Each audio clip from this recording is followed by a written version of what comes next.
The news outlet Mother Jones has unearthed a video where the head of a dark money organization is bragging about how her organization has been secretly writing all these voter suppression bills that have been just sweeping the entire country and passing in state after state. Watch Jessica Anderson, who's the executive director of the Heritage Foundation's dark money sister group, Heritage Action, explain how her organization makes voter suppression bills appear to be organic and of the people. Iowa was the first state that we got to work in, and we did it quickly and we did it quietly. Honestly, nobody noticed. At the end of the day, the bill that Governor Kemp signed and the Georgia legislature marshaled through had 8 key provisions that Heritage recommended. We're working with these state legislators to make sure they have all of the information they need to draft the bills. In some cases, we actually draft them for them, or we have a sentinel on our behalf give them the model legislation, so it has that grassroots, from the bottom up type of vibe. Yeah, the grassroots sentinel. You know how sentinels are always really what? Okay, that wasn't creepy and weird enough. This is more from Mother Jones, Ari Berman, and Nick Sergi are the reporters on this. They write, to create the echo chamber, as Anderson put it, Heritage is spending $24 million over 2 years in 8 battleground states, Arizona, Michigan, Florida, Georgia, Iowa, Nevada, Texas, and Wisconsin, to pass and defend restrictive voting legislation. Every Tuesday, the group leads a call with right-wing advocacy groups to coordinate these efforts at the highest levels of the conservative movement. She says, we literally give marching orders for the week ahead. Also, we're singing from the same songbook of goals for that week and where the state bills are across the country. They're just singing, you guys. They're just singing together. They sing all the right-wing donors' money into their little dark money group and then just sing a bunch of voter suppression around the country. It's singing, guys. Yeah, so that was such a perfect explanation of how they buy politicians. They do fake grassroots. They hope they don't get caught by the media and almost never do, are always pleasantly surprised. They pour in tons of money and literally write the legislation and hand it to corrupt Republican politicians who then turn it into bills. She just explained all of it on tape. So in another part, in some correspondence, they bragged about how they do all these secret meetings, but there's never any leaks. Oops. Well, nice job by Ari Berman at Mother Jones for getting this leak, so we see what they actually think. But along those lines, guys, I want to show you one more video. It's K2. This is Paul Weyrich. So Paul Weyrich is the guy who actually started the Heritage Foundation. It's the same group. And this is back in 1980 when he explained what he thinks of voting rights and what Republicans really think of voting rights. Watch.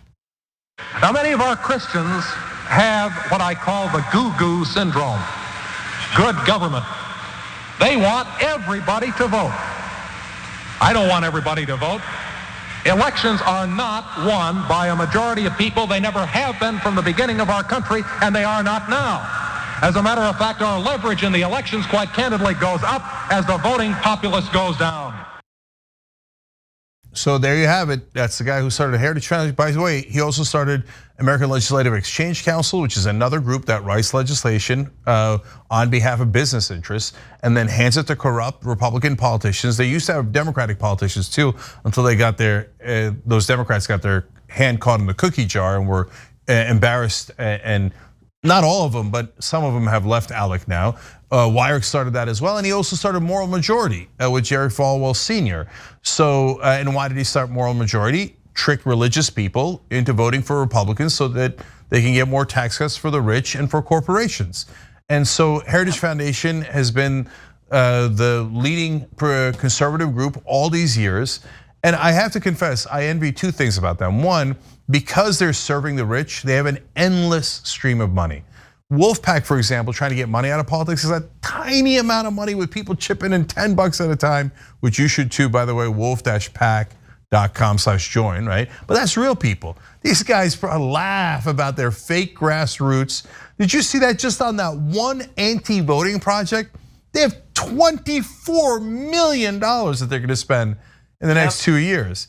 And then she explained how they do the marching orders. And at least I envy their organization. On the left, the idea that anybody would listen to each other is comical, let alone an outside group that isn't a US congressperson or a senator. No one on the left would ever listen to them. On the left, it's reversed. All of the progressive groups bow down to the legislators. If they can get a meeting with Nancy Pelosi, they'll lose it and they'll do whatever she wants. On the right, it's the groups that drive the legislators. So it's fascinating all around. I think what's funny about this is, like we wonder why the bills in Georgia and Florida suddenly look the same. But at the end of the day, this is what the Republican Party stands for. In this whole period, there's no regular legislation being passed in all of these state legislatures across the country. There's nothing based on governing philosophies, right? It's 350 plus voter suppression bills. Like, what does that tell you? Their only priority doesn't have anything to do with taxes or limiting government or whatever other, values they've hidden behind for all of these years. At the end of the day, it's just consolidating power to entrench minority rule. And they know that that's the only thing that they have going for them at this point. And so if it means going all in, if it means not even caring when people recognize that this stuff has been leaked, then so be it, because nothing is gonna change. No, there's not gonna be any reckoning for these Heritage Foundation people. The fact that this video came out, it's just gonna be shrug and move forward, and they'll get new marching orders on Monday.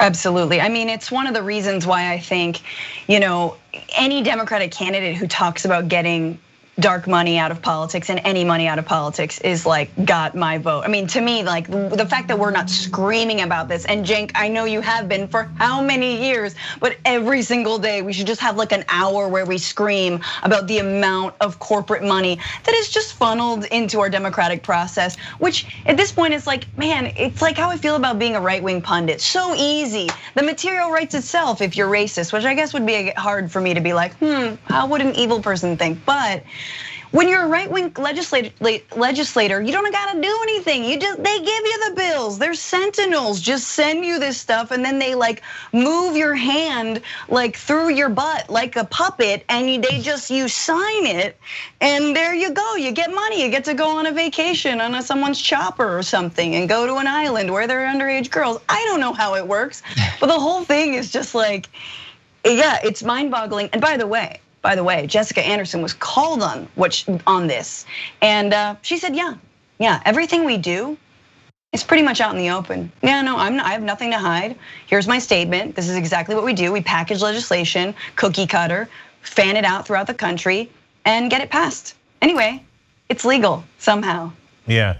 So last thing on this is that, look, they've been doing this for a long time. I don't want people to think oh, Trump and he lied and now it's a party of liars and they're lying about.